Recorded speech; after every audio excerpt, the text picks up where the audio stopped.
당당하게 하자 당톡입니다.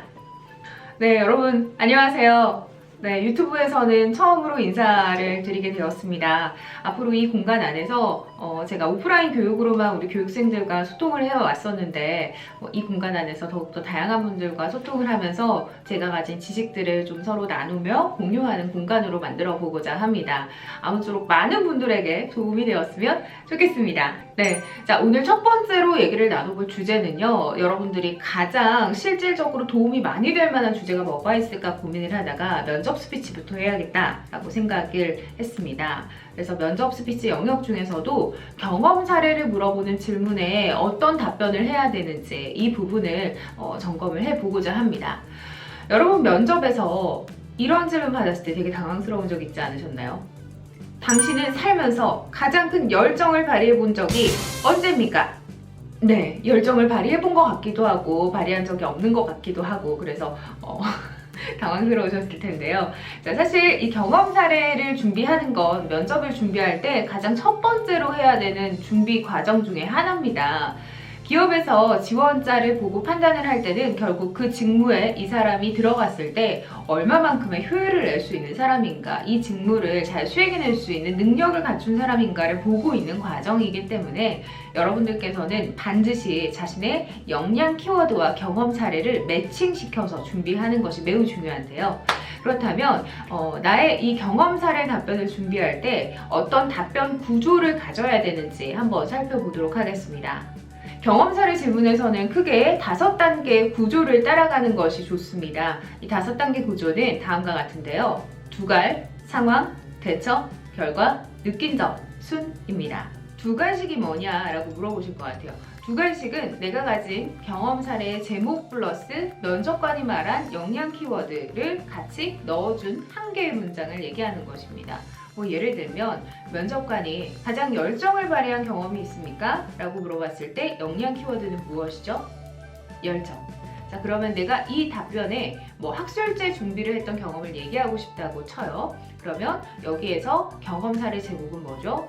학술제 준비. 그렇죠. 그러면 이 두 개의 단어를 엮어서 한 개의 문장으로 만들어 두는 것입니다. 그러면 다음과 같겠죠?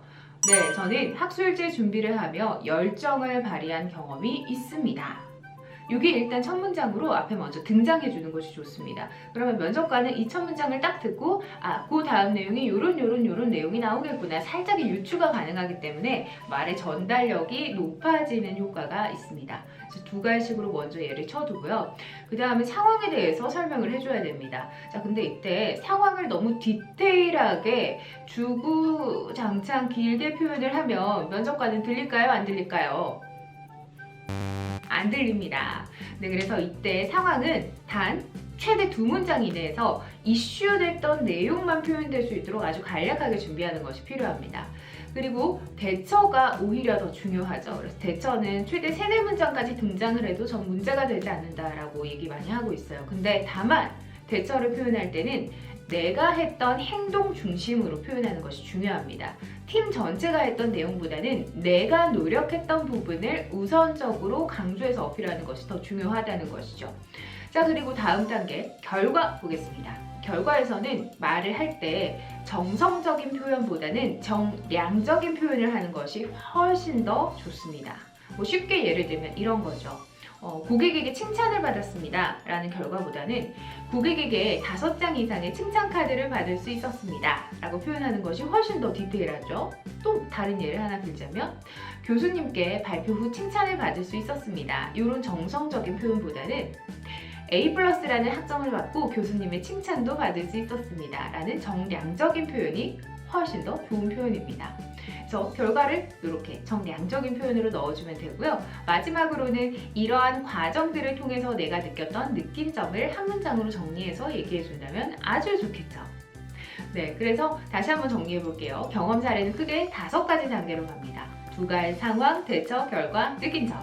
그리고 이 5단계의 구조를 내 머릿속에 집어넣고 이 옆을 빈칸 채우기 한다는 식으로 채워가면서 얘기를 해주면 좋습니다. 그래서 제가 이 5단계를 굉장히 잘 지킨 사례와 그렇지 않은 사례를 비교할 수 있게 한번 가지고 왔는데요. 한번 들어볼게요. 먼저 5단계를 굉장히 지키지 않은 사례입니다. 네, 이 친구는 이걸 이렇게 준비했네요. 네, 가장 열정을 발휘한 경험이 있습니까? 네, 저는 대학교의 학술 동아리 활동에서 큰 열정을 발휘했습니다. 정해진 기간 안에 프로그램을 계획부터 진행, 학술지 제작까지 해야 했기 때문에 항상 타이트한 일정이었지만 팀원과 협업하여 열심히 수행했고 동아리 활동을 잘 마무리했습니다. 일단 이렇게 하나 얘기를 했습니다. 자, 이거의 경우에는 일단 결과가 명확하지 않습니다. 동아리 활동을 잘 마무리했다 정도기 때문에 성과가 얼마나 나왔는지가 전혀 표현이 되지 않았고요. 그 다음 두 번째 중요한 점이 문장이 너무 길게 표현이 되어 있어서 내용 전달력이 다소 떨어집니다. 그리고 또 중요한 점, 문제 이슈 상황에 대한 지원자의 대처나 행동이 명확히 드러나지 않았습니다. 그래서 지원자가 문제 상황에서 어떻게 해결하는 스타일인지 지원자의 성향이나 역량이 사실 전혀 드러나지 않아서 너무나 아쉬운 답변이고요. 그래서 이 답변을 이렇게 수정을 했습니다. 저는 학술 동아리에서 학술지를 준비하며 열정을 발휘한 경험이 있습니다. 당시 저희는 프로그램 계획부터 진행, 학술지 제작까지 해야 했습니다. 하지만 준비 기간이 매우 부족했습니다. 그래서 저는 먼저 학술지 준비 과정을 엑셀에 정리하고 동아리 준비원들과 이를 토의해서 일을 분담했습니다.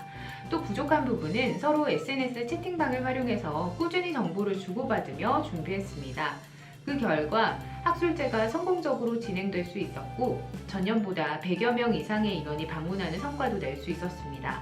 이를 통해 저는 협업으로 일의 완성도를 높여나간다면 얼마든지 목표 달성을 할 수 있다는 자신감을 얻을 수 있었습니다. 이상입니다. 어때요? 두 사람의 차이가 확연히 드러나겠죠. 그래서 여러분들도 전자보다는 후자의 표현법을 사용해서 면접에 임했으면 좋겠습니다. 그리고 실제로 면접에서 이와 같이 답변을 하려면 사실은 어떤 내용을 내가 면접에서 말할지가 명확하게 머릿속에 정리가 되어 있어야 합니다. 그래서 면접 준비하는 기간을 너무 타이트하게 짧게 잡으면 절대 좋지 않습니다. 특히 자신이 지원하고자 하는 직무가 이미 정해져 있는 상황이라면 그러면 빨리 면접을 대비하는 것이 필요합니다.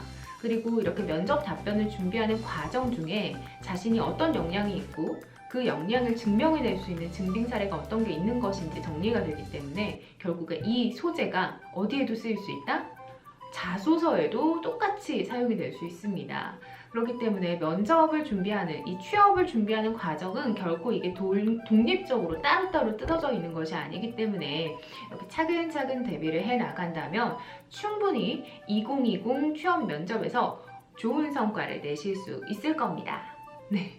그래서 오늘은 경험 사례를 묻는 질문의 유형에 우리가 어떻게 답변을 하는 것이 가장 현명한지 면접 꿀팁을 알아보는 시간이었습니다. 어때요? 도움이 좀 되셨나요? 네.